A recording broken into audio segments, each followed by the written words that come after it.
नाजरीन, Bairiya orchard phase 4 में सरमायाकारी के कितने मौक़े हैं, क्या हम रेजिडेंशियल में और कमर्शियल में सरमायाकारी कर सकते हैं और इस सरमायाकारी के लिए हमें कितना बजट चाहिए, आइए जानते हैं इस वीडियो में।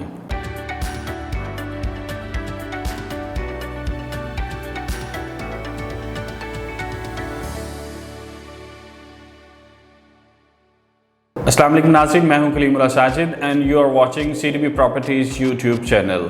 नाज़रीन, आज जिस टॉपिक पे हम आपसे बात करेंगे वो है फ़ेज़ 4 बैरिया ऑर्चर्ड, और इसके अंदर हमारे पास एक कौन से ऐसे ऑप्शंस हैं कमर्शियल और रेजिडेंशियल रिलेटेड के जिसमें सरमायाकारी कर सकते हैं, इन्वेस्टमेंट कर सकते हैं और उस इन्वेस्टमेंट के ऊपर अच्छे गेंस भी होंगे और प्रॉफिट्स भी अच्छे होंगे और रेंटल इनकम्स को भी हम इंजॉय कर सकते हैं। इसके मुताल्लिक़ आज हम बात करेंगे। तो सबसे पहले जो हम ऑप्शन को डिस्कस करते हैं वो है प्लॉट्स, कि हम रेजिडेंशियल पॉइंट ऑफ व्यू से कि हमें प्लॉट्स में कहाँ पर इसकी इन्वेस्टमेंट करनी चाहिए। तो इसमें जो सबसे पहला ऑप्शन है हम उसको डिस्कस करते हैं वो है एक कनाल। अब एक कनाल की अगर हम बात करें तो एक कनाल की जो एक वैल्यू है, इन्वेस्टमेंट है, वो स्टार्ट हो जाती है ऑलमोस्ट 1 करोड़ और 25 लाख से। 1 करोड़ और 25 लाख से ये स्टार्ट होकर ऑलमोस्ट 2+ करोड़ में ये जाती है। और इसके अगर हम ब्लॉक्स की बात करें तो हमारे पास बेस्ट जो ऑप्शन है इसमें अवेलेबल है वो G1 और G2 ब्लॉक है। अब G1 और G2 क्यों बेस्ट ऑप्शन है? बिकॉज़ ये एक सुपर इन्वेस्टमेंट होगी हमारे लिए। उसकी रीज़न ये है कि G1 और G2 ऐसे ब्लॉक्स हैं जो एक कमर्शियल हब भी बनने जा रहे हैं। अगर हम देखें तो इसमें ऑलमोस्ट 6 मेगा मॉल्स हैं जो इसमें कंस्ट्रक्ट होने जा रहे हैं, जो प्लान्ड हैं। तो इस हिसाब से ये 1 कनाल की जो ऑप्शन है हमारे पास, it would be the best option in investing in G1 and G2 blocks. तो सेकंड हम अगर बात करें तो हमारे पास ऑप्शन है 10 मरला का ऑप्शन। 10 मरला की अगर हम बात करें तो हमारे पास G5 और G6 में ऑप्शंस अवेलेबल हैं।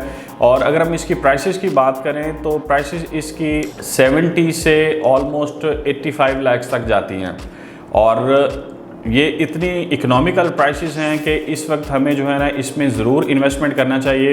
इसके बाद अगर हम बात करें तो वो हमारे पास ऑप्शन आ जाता है प्लॉट्स के अंदर 5 मरला का। और 5 मरला का हम अगर बेस्ट ऑप्शन यहाँ पे सिलेक्ट करें या चूज़ करें जिसे हमें इन्वेस्ट करना चाहिए जिसमें, तो हमारे पास ऑप्शन है G1 ब्लॉक। G1 ब्लॉक की ख़ास बात यह है कि ये सिर्फ़ और सिर्फ एक कनाल की कटिंग है, लेकिन इसमें कुछ लिमिटेड प्लॉट्स दिए गए हैं जो 5 मरला की कटिंग में हैं।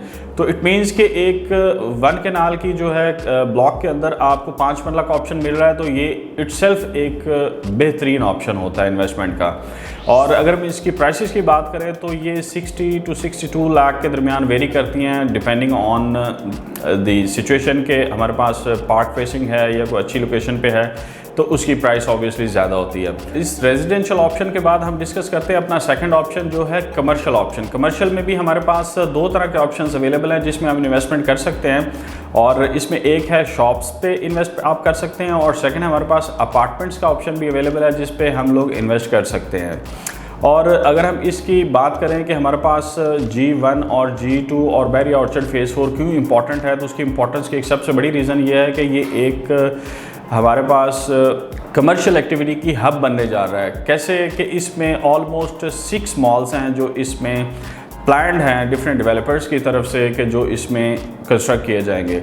अगर हम बात करें तो इसमें ऑर्चर्ड मॉल है जिसका ग्रे स्ट्रक्चर ऑलमोस्ट कंप्लीट हो चुका है। और सेकंड इसमें हमारे पास आ जाता है टाइम स्क्वायर जिसके ऑलमोस्ट 2 फ्लोर्स तक कंस्ट्रक्ट हो चुका है। और अगर हम बाकी 4 मॉल्स की बात करें तो जिसमें दी SQ मॉल है और Q बाज़ार है, इसके बाद अरेबियन 99 है और बैरिया स्काई है। ये अभी इनकी अर्थ ब्रेकिंग नहीं हुई, तो ये अभी स्टार्ट नहीं हुई, but they are planned as well. अगर हम बात करें इसमें ऑप्शंस की तो हम उन 2 मॉल्स को टारगेट करते हैं कि जिसमें अभी हमारे पास कंस्ट्रक्शन स्टार्ट हो चुकी है एक में, और दूसरा जो प्लान जो हमारे पास ऑर्चर्ड मॉल है उसमें तो उसका ग्रे स्ट्रक्चर भी कंप्लीट हो चुका था। अब इनके रिगार्डिंग हम बात करेंगे।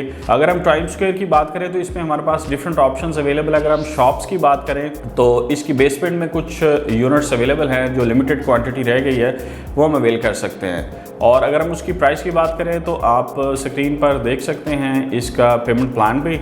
और अगर हम इसकी प्राइस की बात करें तो हमारे पास जो बेसमेंट है उसमें 250 स्क्वायर फीट की जो एक शॉप है वो सिर्फ 62 लाख और 50,000 की लमसम अमाउंट के साथ अवेलेबल है। और अगर हम अपार्टमेंट्स की बात करें तो नाजरीन इसके जो अपार्टमेंट्स हैं उसमें 1 बेड है, 2 बेड है और पेंट हाउसेज का एक हमारे पास ऑप्शन अवेलेबल है। और अगर हम 1 बेड की बात करें तो आप जैसे स्क्रीन पर भी देख सकते हैं कि 1 बेड जो है वो लमसम जिसकी अमाउंट टोटल बनती है वो सिर्फ 47 लाख और 52,000 में हम एक 1 बेड अपार्टमेंट को जो है वो ले सकते हैं। अब हम उस ऑप्शन की बात करते हैं जो हमारे पास ऑलमोस्ट उसका जिसका ग्रे स्ट्रक्चर वो रेडी हो चुका है, वो है ऑर्चर्ड मॉल। ऑर्चर्ड मॉल भी अगर हम इसकी बात करें तो इसकी बेसमेंट में कुछ शॉप्स अवेलेबल हैं और जैसे आप स्क्रीन पर भी देख सकते हैं इसका पेमेंट प्लान। तो बेसमेंट की अगर हम बात करें नाजरीन तो इसमें हमारे पास जो शॉप अवेलेबल होगी उस पे हम बिज़नेस नहीं अपना कर सकते, लेकिन हम उसकी रेंटल इनकम को एंजॉय कर सकते हैं। और इसकी अगर स्टैंडर्ड शॉप की बात करें तो 153 स्क्वायर फीट के एरिया के साथ इसकी just total amount 34 lakh rupees है कि 34 लाख रुपए में हम इसको 40% की डाउन पेमेंट जो 13,60,000 बनती है इसके साथ हम 12 मंथली इंस्टॉलमेंट के अंदर इसको हम बुकिंग करा सकते हैं।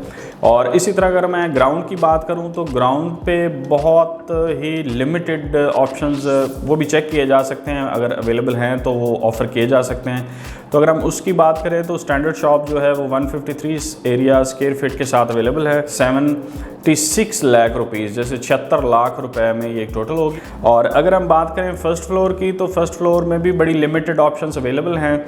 और अगर हम बात करें इसकी प्राइसिंग की तो स्टैंडर्ड जो शॉप अवेलेबल है वो भी 153 स्क्वायर फीट के साथ है और इसकी जो टोटल प्राइस है वो 48 लाख और 50,000 है।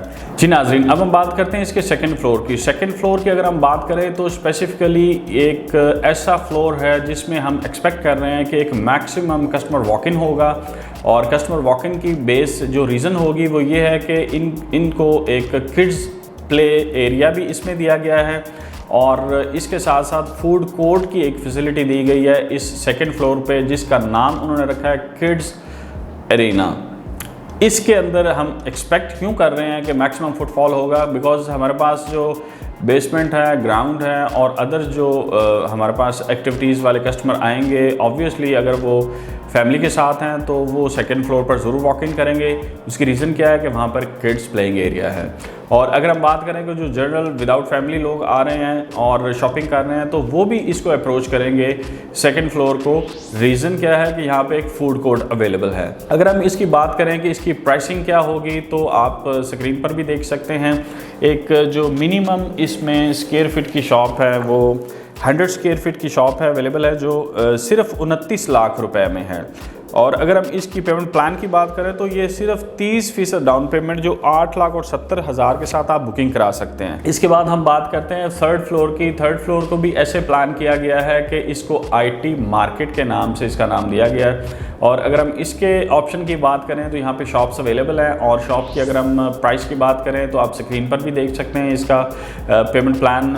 और इसमें जो स्टैंडर्ड शॉप है वो 100 स्क्वायर फीट एरिया की है और इसकी टोटल प्राइस सिर्फ 16 लाख और 50,000 है। इसके बाद अगर हम बात करें तो जो फोर्थ फ्लोर है इसका, उसमें होटल अपार्टमेंट्स का ऑप्शन दिया गया है कि आप इस पूरे ऑर्चर्ड मॉल के अंदर डिफरेंट कैटेगरीज उन्होंने इंजेक्ट की हैं जो बिल्ड होंगी और जिससे कस्टमर वॉक इन भी अच्छा होगा और बिज़नेस भी अच्छे होंगे।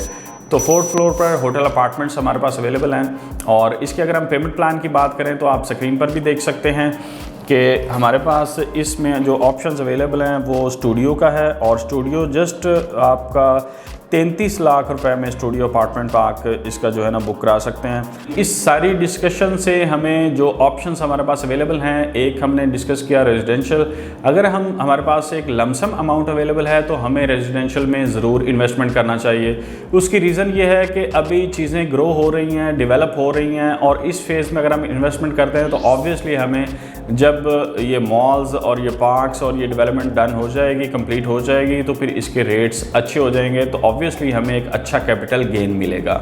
और अगर हम बात करें कि कमर्शियल की, तो अगर हमारे पास लमसम अमाउंट अवेलेबल नहीं है, हम मिनिमम अमाउंट के साथ जाना चाहते हैं, ऑप्शन लेना चाहते हैं और इसकी मंथली इंस्टॉलमेंट के साथ ऑप्शन लेना चाहते हैं, तो हमें ये जो कमर्शियल ऑप्शंस हैं, जो शॉप्स और अपार्टमेंट्स के हैं, जो हमने डिस्कस किए, हमें इसमें ज़रूर इन्वेस्टमेंट करना चाहिए। ऑब्वियसली इसमें हम लोग एक तो इन्वेस्टमेंट पॉइंट ऑफ व्यू में हमारे पास रेंटल इनकम आ जाती है, वो भी हम इसकी इंजॉय कर सकते हैं। और सेकंड, अगर हम शॉप्स में इसका इन्वेस्ट करते हैं तो हमारे पास एक बिजनेस अपॉर्चुनिटी भी जनरेट होती है। तो we from CDB properties office हम आपको रिकमेंड करते हैं कि आप इसमें जल्दी डिसीजन लें, सो दैट कि आपकी इन्वेस्टमेंट पे अच्छा गेन आपको मिले और इसी तरह आप इसके प्रॉफिट्स को भी इंजॉय कर सकें। अगर आप इसमें बुकिंग करना चाहते हैं तो आप मेरे स्क्रीन पर दिए गए नंबर +923214410355 पर भी कांटेक्ट कर सकते हैं। और नाजरीन, आप हमारे इस चैनल को सब्सक्राइब ज़रूर करिए। उसकी रीज़न ये है कि जितने भी लेटेस्ट प्रोजेक्ट्स हैं वो, और जितनी लेटेस्ट सोसाइटीज़ हैं, जितनी लेटेस्ट लॉन्च हो रही हैं हमारी कमर्शियल में या रेजिडेंशियल में, तो सारों की सारी अपडेट्स आपको जो है वो टाइमली मिलती रहे। और thank you so much for watching this video. Take care. अल्लाह हाफिज़।